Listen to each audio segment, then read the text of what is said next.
Hello student, in this discussion we shall look into the comparison of the fixed and floating head biogas plants. So you have got two columns, left side is fixed dome and right side is floating dome. So in fixed dome gas is released at variable pressure because the dome is fixed.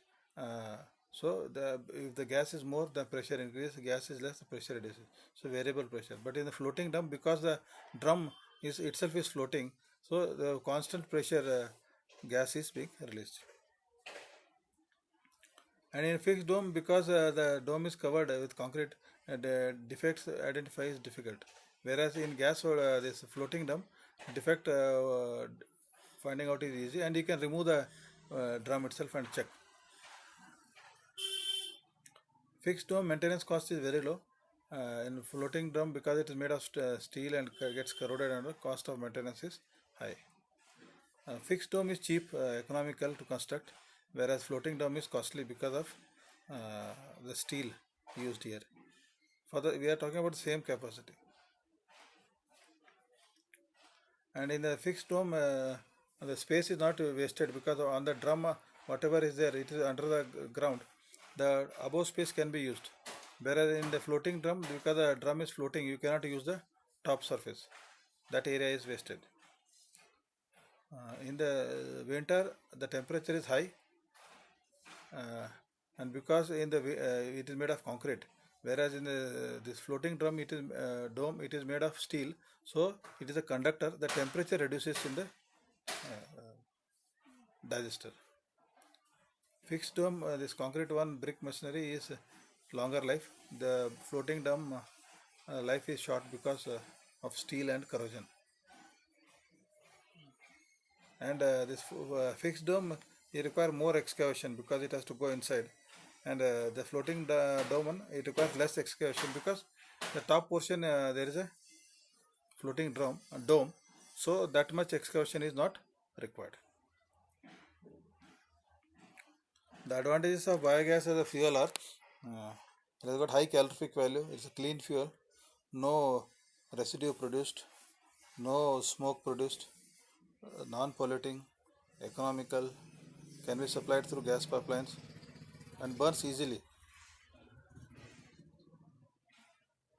It is used as a domestic fuel for street lighting and for generating electricity. If you run it in an IC engine generator, no? I have seen this big biogas plant in IIT Bombay when I went last year for the international conference. So the hostel waste, what leftover food they are using there, and it is producing biogas, and it is sent to the hostel for cooking. So if you use biogas, then you will not cut trees, and you will use less coal. So it reduces the burden on forest and fossil fuels. Clean fuel, so pollution is less, and the spent slurry, whatever is coming, it is coming as a rich nutrient because it has got nitrogen and phosphorus in that, which can be used for plants. And even this, it solve the problems of water pollution because the sewage, animal dung, human excreta can be used in the biogas plant. So that pollution treatment is not required. Here only it is get treated, and it also produces gas. So it is like waste to energy plant.